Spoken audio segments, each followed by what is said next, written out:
tutte le tue? No, però posso usarle tutte le volte che voglio.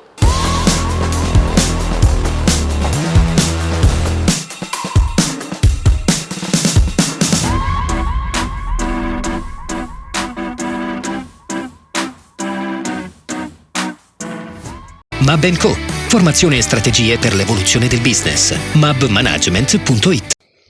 Il Cagliari a Nuoro con l'amichevole che si è svolta ieri è un simbolo, un ulteriore simbolo di cui vogliamo parlare. Fino a un anno fa, se ricordate, e purtroppo per tanti anni nella gestione del Cagliari, soprattutto nella gestione del Cagliari del presidente Giulini, non avveniva o avveniva raramente che si facessero delle amichevoli fuori porta, cioè le amichevoli si facevano, ma il più delle volte sempre nel campo cagliaritano, un po' perché c'era un bisogno di questo tipo legato al campo, a come sono i campi in Sardegna, e purtroppo qua dobbiamo tracciare un profilo che non è assolutamente un profilo positivo. I campi in erba, quelli che possono ospitare partite di questo tipo, sono pochi, i campi che possono essere adeguati a questo genere di amichevoli non sono tantissimi, ma soprattutto perché era scomodo arrivare fino a determinati paesi per poter abbracciare i sardi, ma era una cosa fondamentale. Più volte nel confronto che c'è stato è capitato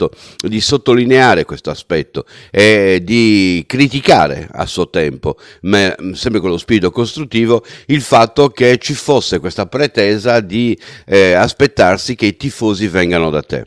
Andare a prenderseli i tifosi, andare a conoscere le piazze, andare a incontrarli, andare a farli visita, per un popolo come il nostro, che dell'ospitalità ne fa un vanto, è una cosa fondamentale, perché significa che tu ti stai prestando alla nostra ospitalità, non la stai rifiutando, la stai accettando, la stai onorando. E quindi questo onorare l'ospitalità dei sardi, andare a cercarsi i sardi in giro per la Sardegna, è certamente uno degli obiettivi importanti che la società sta perseguendo attraverso queste amichevoli che vengono fatte ogni qualvolta c'è una pausa di campionato o è possibile farlo. È stata una scelta che è stata adottata dalla società, concordata a suo tempo dalla società, realizzata solo nel momento in cui è arrivato Claudio Ranieri, ma dobbiamo vedere al momento in cui è arrivato Claudio Ranieri come al momento in cui c'è stato un cambiamento concreto, che c'era già stato in altre situazioni, perché se ricordate un mese prima del cambio di allenatore c'era stato anche un cambio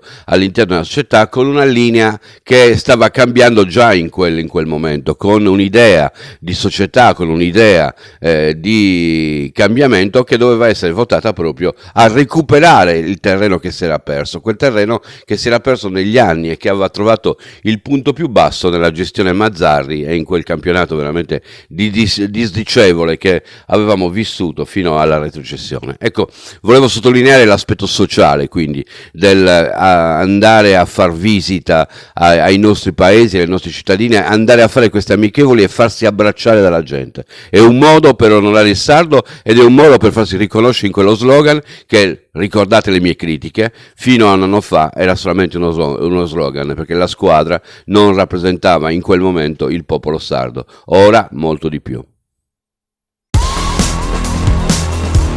Sono tutte le tue? No, però posso usarle tutte le volte che voglio.